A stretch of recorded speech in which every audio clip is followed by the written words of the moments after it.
We're closing out 2019, and what a year it was for comics. A lot happened. It was an interesting year. There was a rebound of sorts for comics, but things aren't all in the clear. It's been a strange time, so I wanted to kind of round up more or less comics in general and where things sit.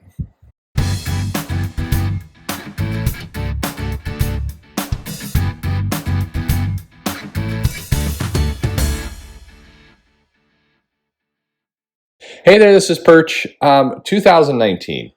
Well, it's New Year's Eve, so we're looking back at a year of a lot of comics, a lot of things that happened. And it was a crazy year of turmoil.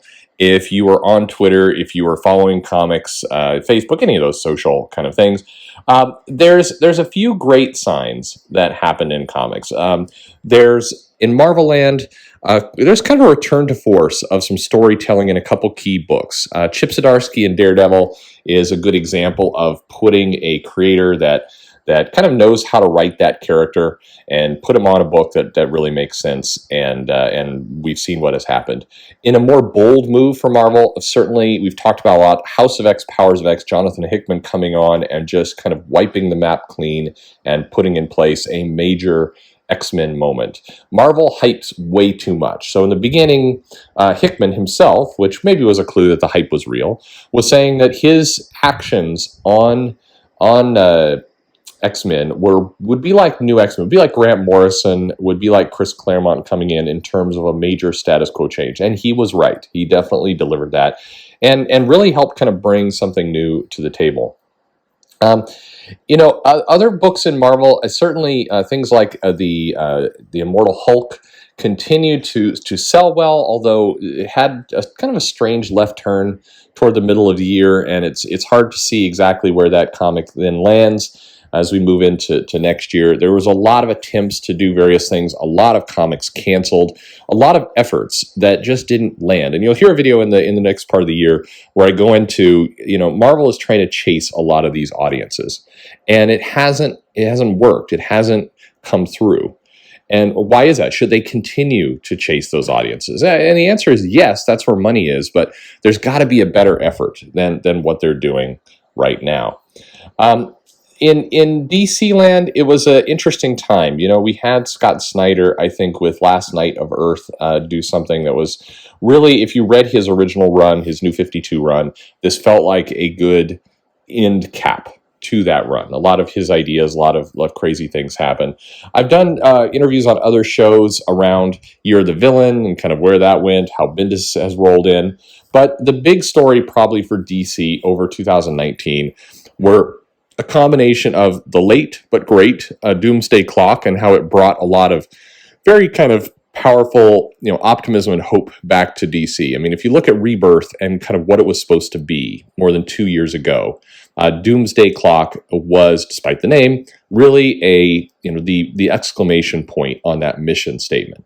Unfortunately, it's a mission statement that's come late, and DC Comics has now moved into different directions, both with Bendis' vision and with what Snyder's done with Year of the Villain. So these pieces still have to come together, or maybe they never will. But Doomsday Clock was a great reminder of who Superman is, what hope is, how the dark and gritty can turn back on the light. And while I'm sure Alan Moore absolutely hates the kind of uplifting end to his original epic he began, Doomsday Clock really resonated with a lot of people. On the other end of the spectrum, we had a confusing year as Tom King's Batman was announced to be coming to a premature end, moving into other things, and it really suffered down the last run of that stretch where stories felt like they were being rushed because, well, they were.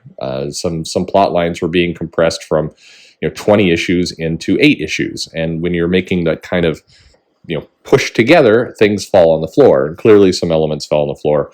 The treatment of Bane is a big shame there because Tom King had built up Bane, I think, a lot as a villain. And then the quickening of the end of his run meant that Bane had to be disposed of rather quickly. And that was a shame. And regardless of what you think is of Tom King and his work, I think that writers deserve to finish a story, or at least they deserve to. I mean, and keep in mind, deserve is different from entitled. These are comic companies, and if the comic isn't selling, then of course it needs to be brushed aside or it needs to be shortened. But I also think that when a writer has a vision and the publisher signs up and says, yeah, we're going to go with your vision, let's put it in place, do pretty massive things like kill Alfred, for example, then saying, okay, and we're also not going to let you see your vision through, I think is a lame move. But that's just me. Over in Image Comics, we saw the surprise end of Walking Dead, which caught a lot of people off guard. But we also saw some new comics, Undiscovered Country, again by Scott Snyder, really a powerful piece of work. Other things, Image continues to find their own way. And I think there's some really nice stuff. A Bitter Root was a nice comic. We saw a lot of really nice things come out of the indie world, which I think in 2019 is a great sign that we're seeing more of these stories that need to be told, being told well, and having great teams. A little bit of something for everyone. In the world of crowdfunding, saw a lot of comics go out, saw late comics finally get shipped, which is great. Whether it was Ethan Van Sciver's Cyberfrog, which did get into the hands of customers who are anxiously awaiting it, books of the Earthworm Jim book, lots of books went out the door from people trying to find a new distribution model. And regardless of what you think of the names of the people I just mentioned or any of the other personalities involved in crowdfunding, be they old school pros or new insurgents or whatever it is, it's a tip of my hat, at least, to people trying to find a new way to get comics into the hands of customers. And that's something that hopefully in 2020, everyone can rally around. People can put at least some of their personal issues, the drama, the attacks, the cheap money through begging or super chats or whatever it happens to be, put a little bit to the side for just a bit and help get comics out and into the hands of people. That's important. It's a big deal. And the more we can have this distribution out there, the more this great work out in the indie scene can make their way into stores, into customers, into hands. It's needed. One of the ways that we can save comic shops, which did take another brutal beating in 2019. One of the frustrating parts I have, in particular, calling out as a big negative, Bleeding Cool's coverage of comic shops closing, comic shops opening. They will report on 1 out of 10 comic shops closing, but they will hit every comic shop opening. And then they like to do a little kind of sneering, oh, so the people on Twitter is constantly saying the comic industry is dying. Well, here's a comic store opening. It's like, yeah, but you didn't mention the other 9 that closed. And it continues to be tough. So hiding behind, you're putting your head in the sand and trying to fictionalize that the world is not in a great place does not help comics. What does help comics is getting new distribution. What would help comic stores is if they had other places to go besides Diamond, if they had other opportunities to get comics, to get previews, to get marketing, to help put things in customers' hands and to transform their businesses into a more experienced business. I think that's a big deal. In 2019, we also saw plenty of outrage. And at the beginning of the year, January 1st, I started something called the Outrage Tracker. And I made it to February 4th. And then I tapped out. It got to be too depressing. We had every day, it seemed, a new bit of anger and something to be pissed at. Whether it was January 1st, right out the gate, people claiming that Tom King had faked his CIA background, and that became a big deal. And then there was the anger that Batgirl's appearance was sexualized in Heroes in Crisis. There was the Zoe Quinn comic. There was a Batwoman pilot show that came out that people are angry about. There were claims that Chelsea Kane, creator of Maneaters, is transphobic and a TERF. There was Christian Bale thanking Satan for an award. There was CM Punk, the wrestler, trashing Image Comics and Rob Liefeld. There was Alexandria AOC quoting Alan Moore, and just on and on and on it went. There was it just kept going, and finally we hit the and we had Mike Miller altering an original sketch from the deceased Mike Ringo for his own character, including adding Mike's signature. That became a big deal for a while, and it just on and on it went. Finally, we got Peter Simeti, leader, head, president of Alterna Comics, being swatted live on a stream, and that was the end. To me, that was like, all right, I'm done. I'm not.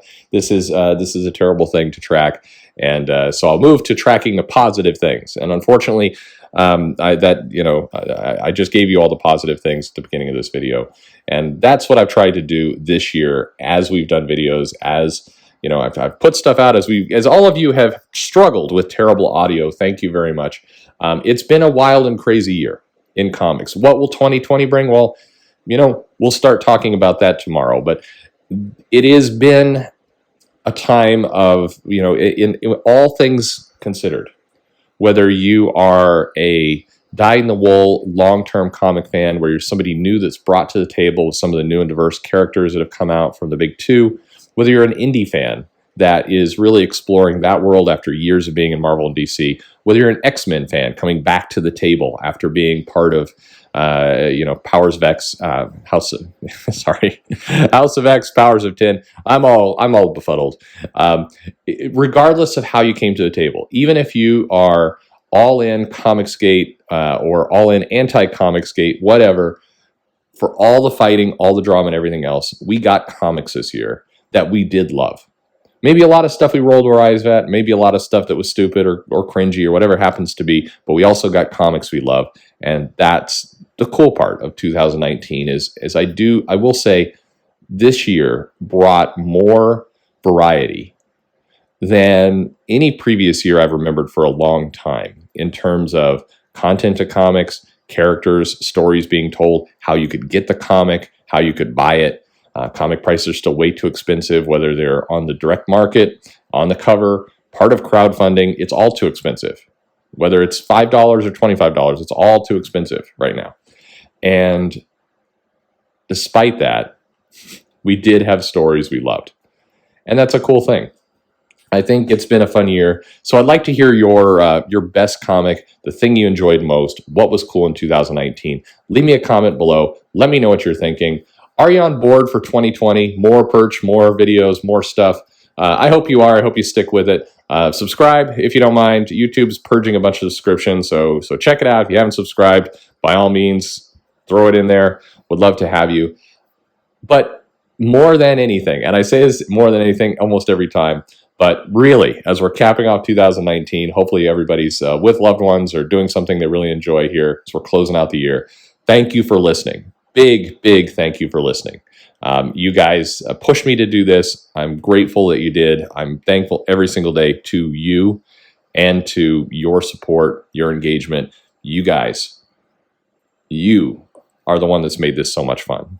Thank you, and see you in 2020.